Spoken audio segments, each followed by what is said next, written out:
Buenas tardes, damas y caballeros, mi nombre es Fernanda Garibay y el día de hoy vamos a hablar de una problemática social que afecta a todo el país. Muchos de nosotros no nos damos cuenta que está presente, pero está en cada una de nuestras transacciones de día a día. Por ejemplo, en el expendio de los litros de gasolina, que se supone que tendrían que ser 1000 mililitros y en México solo ponemos 900. En la expedición de certificados del idioma inglés a maestros que ni siquiera lo conocen. O en el pago de los servicios que tienen que ser supuestamente gratuitos, pero nosotros estamos pagando por ellos, como la recolección de basura, por ejemplo. La corrupción se presenta día a día, y tenemos que empezar a disminuir el porcentaje que se presenta en México. Pero para adentrarnos más a esta problemática vamos a tener que analizar más esta situación. Para esto, veamos una definición de lo que significa la corrupción. Según la Real Academia Española, la corrupción es la práctica consistente en la utilización de las funciones y medios de las organizaciones, especialmente las públicas, en provecho económico o de otra índole de todos sus gestores. ¿Y esto a qué se refiere? A que tanto los sectores tanto públicos como privados y diferentes organizaciones pueden hacer uso de ciertos beneficios o de sus ventajas, así llamémoslo, para que puedan sacar un mayor provecho de una manera ilícita y deshonesta de factores económicos y sociales. Y esto lo vemos presentándose en México todos los días. Un ejemplo muy claro, el gobierno. Muchos sectores públicos del gobierno, que se supone que nos tienen que ofrecer servicios a nosotros, hacen uso de sus desventajas, de su estatus social y político, para que asimismo nosotros podamos darles los recursos para hacer actos de corrupción. Gracias al Organismo Internacional de Transparencia se sabe que el sector público en México, que más corrupción presenta y más sobornos acepta, es el sector de la seguridad pública. Así es, en pocas palabras, la policía, quienes son los que nos tienen que resguardar y proteger ante cualquier delito o crimen, y proteger la ley a sí mismo, son aquellos que están permitiendo que los criminales y delincuentes salgan con la suya, a cambio de un poco de dinero, o que los políticos no saben que México ocupa el primer lugar de corrupción en toda América Latina, haciendo que el 51% de su población haya admitido haber dado un soborno al menos a algún servicio o funcionario público. Gracias a varias estadísticas internacionales, se sabe que México se posiciona en el lugar 153 de los países más limpios. Esto quiere decir que globalmente se le conoce como un país corrupto. En una calificación del 0 al 100, siendo 0 el país más corrupto y 100 un país totalmente limpio de corrupción, México se posicionaría en la posición 26. Quedaría totalmente reprobado en la estadística internacional. Los países más limpios como Dinamarca, Noruega, Canadá, son aquellos que tienen calificación de arriba de 98. Y México simplemente 26. Hace algunos meses se discutió el tema de los actos de corrupción cometidos por el exgobernador Miguel Alonso Reyes en el pasado sexenio 2010-2016. Pues existen denuncias dentro de las obras públicas con referencia a los elefantes blancos, los cuales fueron utilizados como desviación de fondos de más de 300 millones de pesos. Tomando como ejemplo el Centro Cultural Toma de Zacatecas, el cual no ha sido terminado por falta de recursos. Varias denuncias fueron presentadas ante la Procuraduría General de la República, pero debido a dicha dependencia fueron canalizadas por competencia, por lo que estos casos nunca se llevaron al tribunal y el exgobernador permanece impune.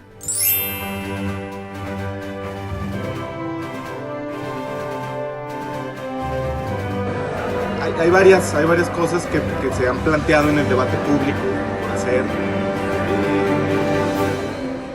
Una de ellas, como les dije, es estar cambiando las reglas del juego en tanto a la prevención.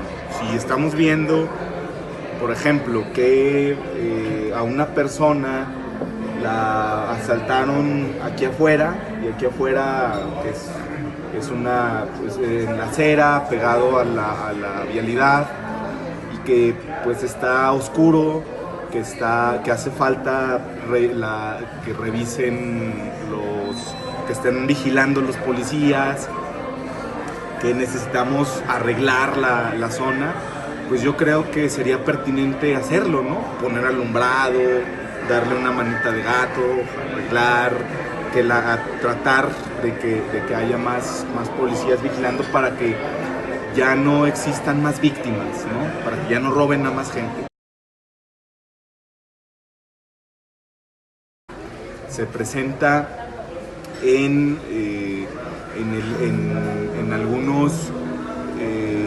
algunas ventanillas, por ejemplo, ¿no? Se presenta para hacer, mediante algunos intermediarios, para hacer determinados trámites. Entonces eso ahí es estar ajustando los tornillos, las tuercas de la maquinaria, cambiando las reglas del juego, los procedimientos para prevenir,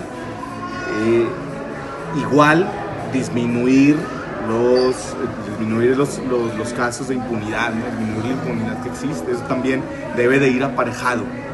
No basta solamente con meter a la cárcel, sino que también tienes que ir con una estrategia que se supone está en la mesa, lo está planteando en la opinión pública, lo está planteando la Política Nacional Anticorrupción. Y entonces también pues sería dentro de las organizaciones gubernamentales la profesionalización de los servidores públicos, que vaya aumentando. También algo importante, los esfuerzos que podamos hacer desde la sociedad civil, esfuerzos de ir fomentando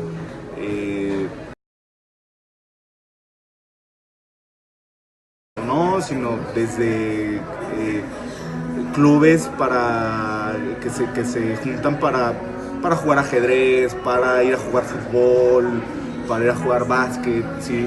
Para ir que se juntan para tener o compartir videojuegos, o sea, para los grupos desde ahí ir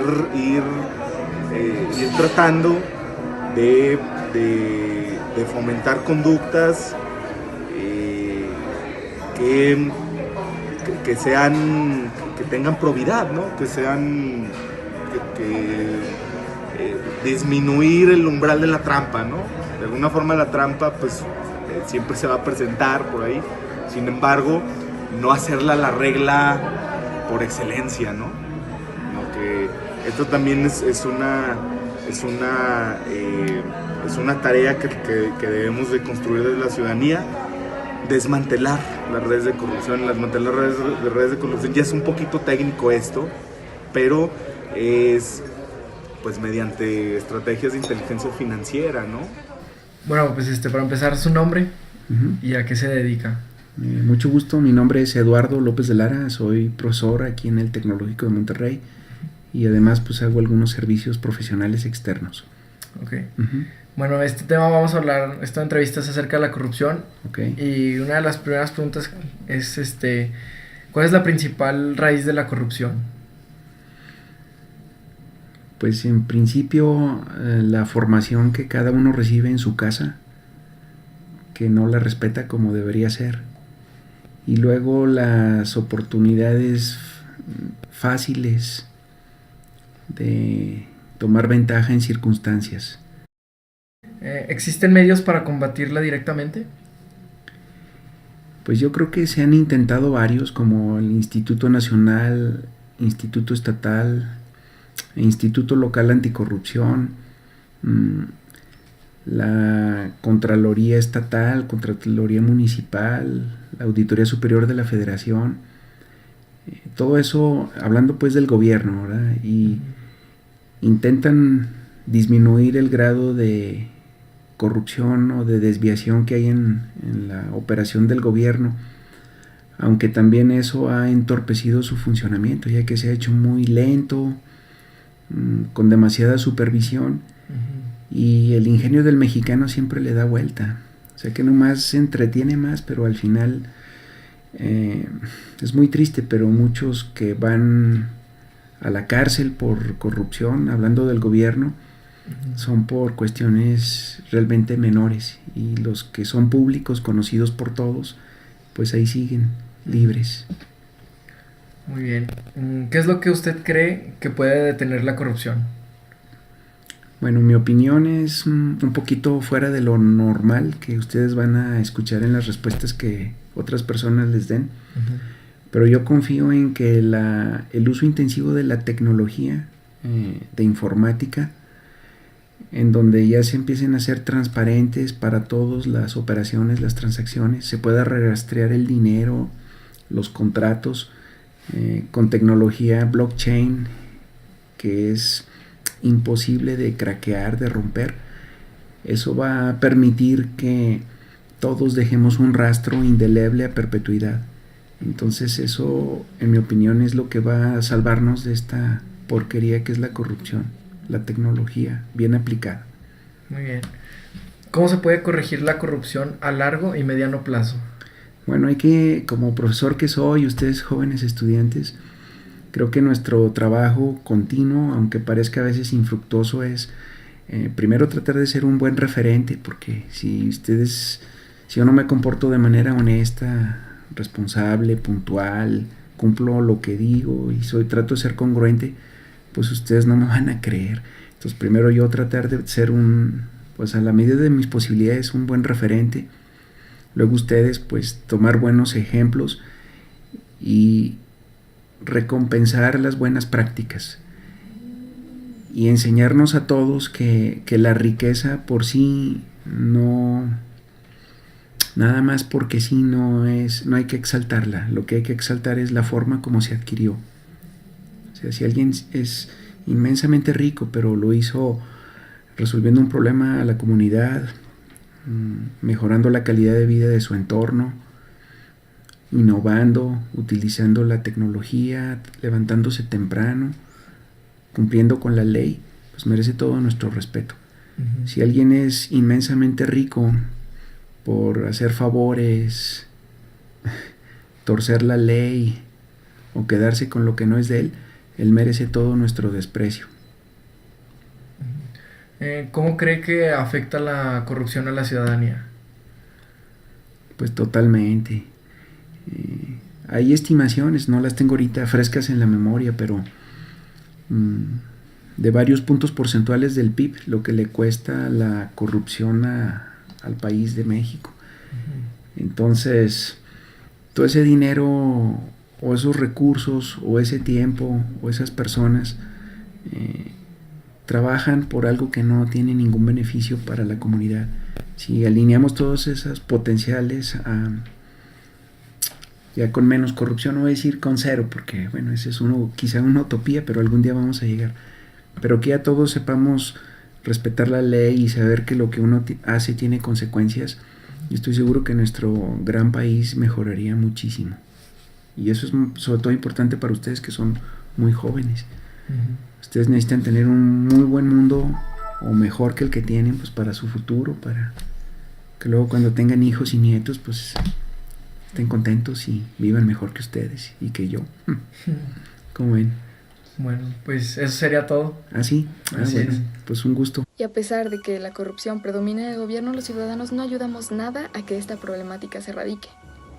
Pues sí, nos han educado, es nuestra cultura como el ser mexicano, ser parte de la corrupción.